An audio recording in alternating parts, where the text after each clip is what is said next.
اعوذ باللہ من الشیطان الرجیم، بسم اللہ الرحمن الرحیم۔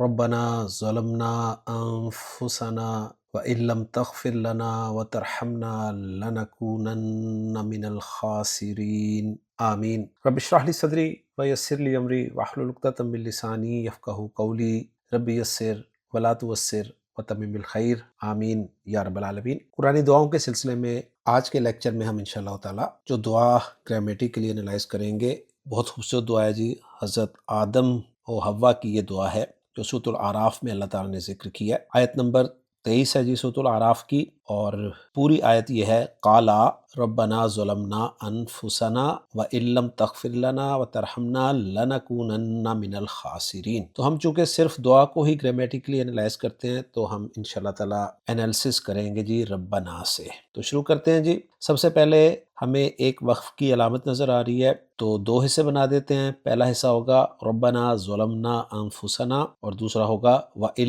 لَّمْ تَغْفِرْ لَنَا وَتَرْحَمْنَا لَنَكُونَنَّ مِنَ الْخَاسِرِينَ۔ اور یہ جو دوسرا حصہ ہے، اس میں ہمیں ایک واو عاطفہ بھی مل رہا ہے جس کے بعد فعل ہے، لیکن چونکہ دونوں جملے جو ہیں وہ آپس میں اس طرح جڑے ہوئے ہیں کہ انہیں الگ کرنا مناسب نہیں ہے، تو ایک حصے کے تحت انشاءاللہ تعالی ہم دوسرے حصے کو گرامیٹیکلی انالائز کریں گے۔ تو چلتے ہیں جی پہلے حصے کی طرف، وہ ہے ربنا ظلمنا انفسنا۔ کلرز آپ کو بتا رہے ہیں الفاظ کے، کون سا اسم ہے، کون سا فعل ہے، کون سا حرف ہے، کون سی ضمیر ہے، ضمیر مرفوع ہے، منصوب ہے، مجرور ہے، متصل ہے یا منفصل ہے، سب الحمدللہ آپ جانتے ہیں۔ اب اس پر بات کرنا جو ہے وہ مناسب نہیں ہے۔ تو ربنا از ایکل ٹو یا ربنا، یا از ایکل ٹو ادعو، ادعو از ایکل ٹو فعل بفاعل، ربنا مضاف مضاف الیہ مفعول، ادعو فعل اپنے فاعل اور مفعول سے مل کر جملہ فعلیہ ہو کر ندا۔ جواب ندا ہے ظلمنا انفسنا۔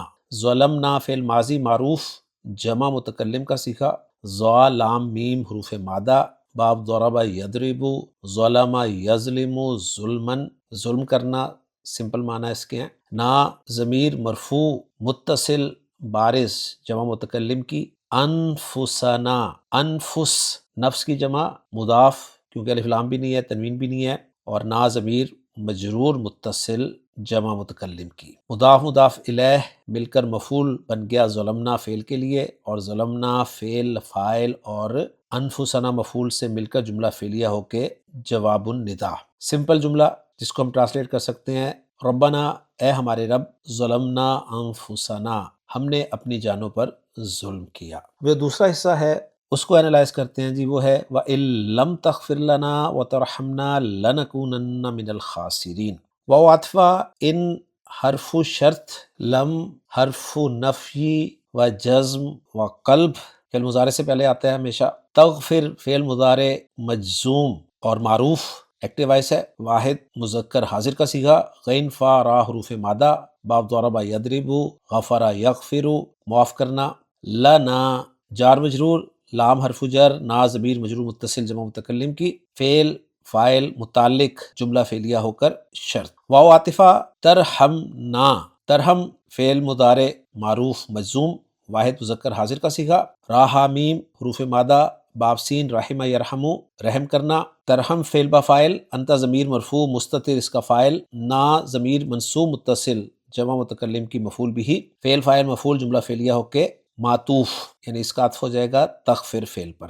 یوں معطوف علیہ اپنے معطوف سے مل کر شرط بن گیا، اور جواب ہے لَنَكُونَنَّ مِنَ الْخَاسِرِينَ۔ لام لام تاکید، نکونن یہ نکونو پلس نون تاکید کا مجموعہ ہے۔ ہم جانتے ہیں کہ فعل مضارع میں تاکید پیدا کرنے کے لیے فعل مضارع کے آخر میں نون تاکید کا استعمال کیا جاتا ہے۔ نون تاکید یا خفیفہ ہوتا ہے یا ثقیلہ ہوتا ہے، تو یہاں پر ثقیلہ استعمال ہوا ہے، اور فعل مضارع کے وہ صیغے جن کے آخر میں پیش آتی ہے ان کے ساتھ جب نون ثقیلہ یا خفیفہ لگتا ہے تو پیش کو زبر سے تبدیل کر دیا جاتا ہے۔ تو نکونو تھا اصل میں، یہ کانا یکونو سے فعل مضارع جمع متکلم کا صیغہ، نکونو نکونا ہو گیا، اور ساتھ نون مشدد لگا زبر کے ساتھ، تو بن گیا جی نکوننا، اور شروع میں لام تاکید لگا تو لنکوننا بن گیا۔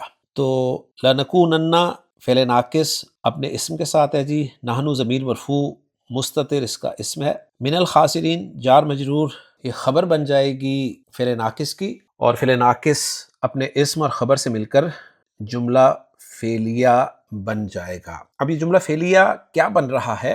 ظاہر بات ہے ہم نے شرط تو بنا لی ہے، اب اس کا ہمیں جواب الشرط چاہیے، تو یہ جواب الشرط بن رہا ہے یا نہیں بن رہا، یہاں کچھ چیزیں ہمیں تھوڑی سی سمجھنی ہوں گی، کیونکہ بڑی ٹیکنیکل سی جگہ ہے یہ عربی کی، تو میں وہ بھی آپ کو سمجھا دینا چاہتا ہوں اس دعا کی برکت سے۔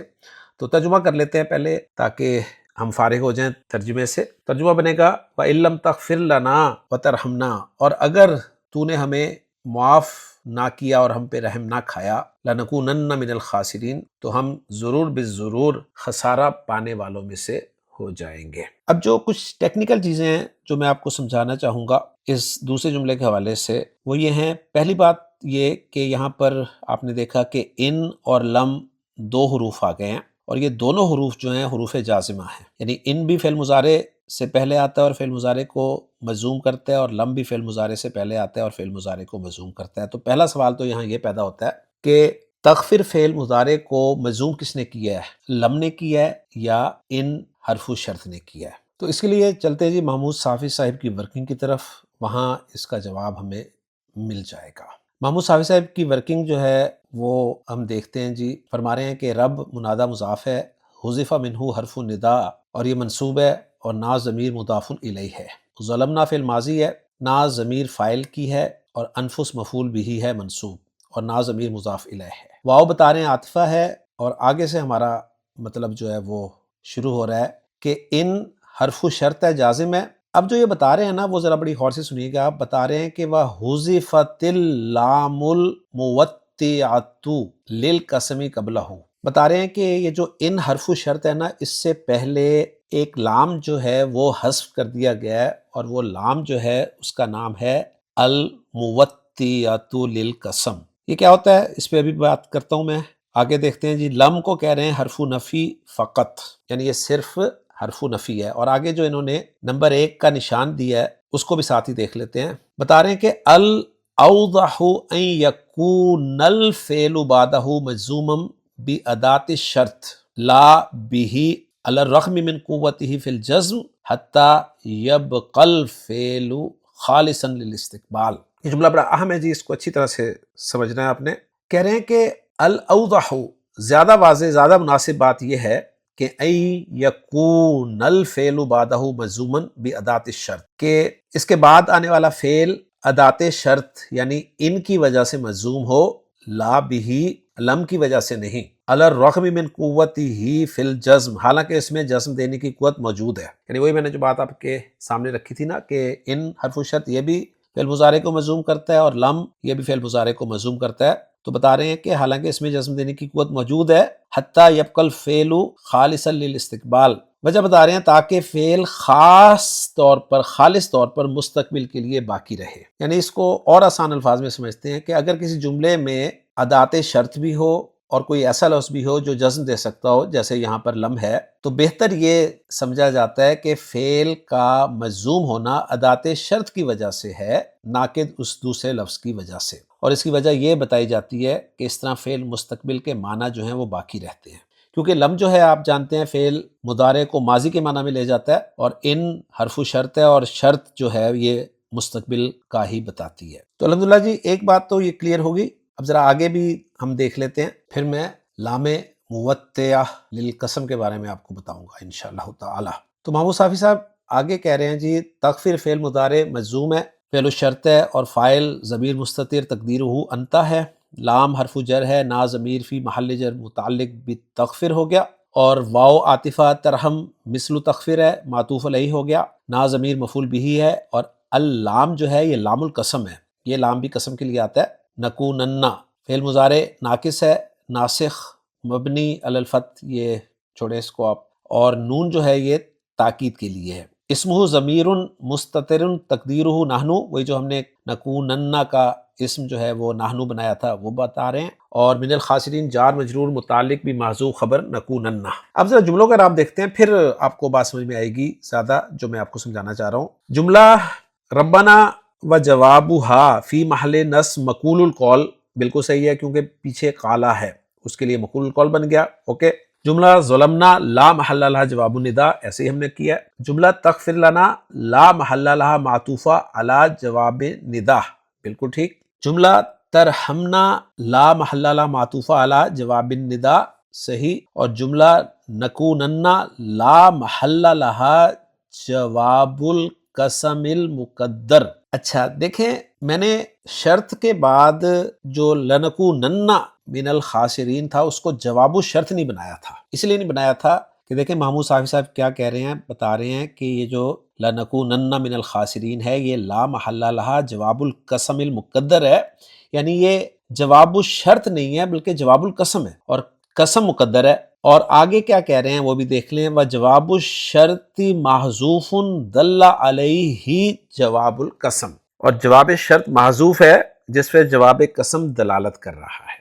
اب یہ کیا چکر ہے؟ تو چکر یہ ہے، گرامر کی کتابوں میں ایک ٹاپک آپ کو ملتا ہے جی، اجتماع الشرط والقسم، یعنی ایک مقام ایسا آتا ہے جہاں پر شرط اور قسم دونوں استعمال ہوتی ہیں، یعنی دونوں اسلوب استعمال ہوتے ہیں۔ آپ جانتے ہیں کہ شرط کا الگ اسلوب ہے، قسم کا الگ اسلوب ہے، لیکن ایک مقام ایسا آتا ہے جہاں پر شرط اور قسم دونوں کو اکٹھا استعمال کیا جاتا ہے، اور یہ بات آپ اچھی طرح جانتے ہیں کہ شرط کا بھی جواب ہوتا ہے اور قسم کا بھی جواب ہوتا ہے۔ اچھا، قسم کا جواب جو ہوتا ہے نا وہ آپ اچھی طرح سے جانتے ہیں، سورۃ العصر کی مثال رکھ لیتے ہیں سامنے۔ اللہ تعالیٰ نے فرمایا والعصر ان الانسان لفی خسر، قسم جواب قسم کیا ہے؟ ان الانسان لفی خسر، تو جواب قسم جو ہے نا وہ انا کے ساتھ آتا ہے، لام کے ساتھ آتا ہے، یعنی اگر جملہ اسمیہ جواب الشرط بن رہا ہو تو اس پہ انا اور لام کا داخل کرنا ضروری ہوتا ہے، اور اگر فعل مضارع جواب قسم کے طور پر آ رہا ہو تو اس کے شروع میں پھر لام، جسے لام قسم انہوں نے کہا ہے،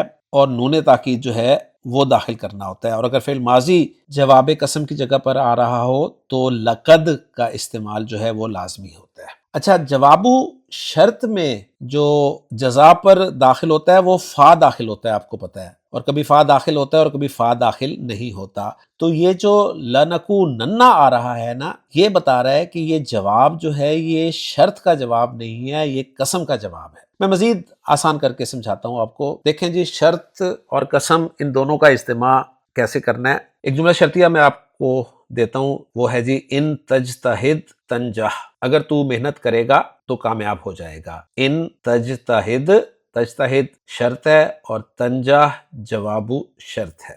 اچھا، قسم والا اسلوب کیا ہے؟ میں کہتا ہوں واللہ لأفعلن، اللہ کی قسم میں ضرور بھی ضرور کروں گا، یعنی واللہ یہ قسم ہو گئی اور جواب قسم کیا ہے؟ لأفعلن۔ اب شرط اور قسم ہم ایک ساتھ لانا چاہ رہے ہیں تو ان دونوں کو ملا کر ایک جملہ بنا رہا ہوں میں، اور وہ جملہ ہے واللہ، قسم میں نے پہلے رکھ دی، ان تجتہد، اگر تو محنت کرے گا، لتنجحن، تو اب میں کیا کروں گا؟ میں جواب قسم یہاں لکھوں گا، اس لیے کہ قاعدہ یہ ہے کہ جو پہلے آئے گا جواب بھی اسی کا ہوگا۔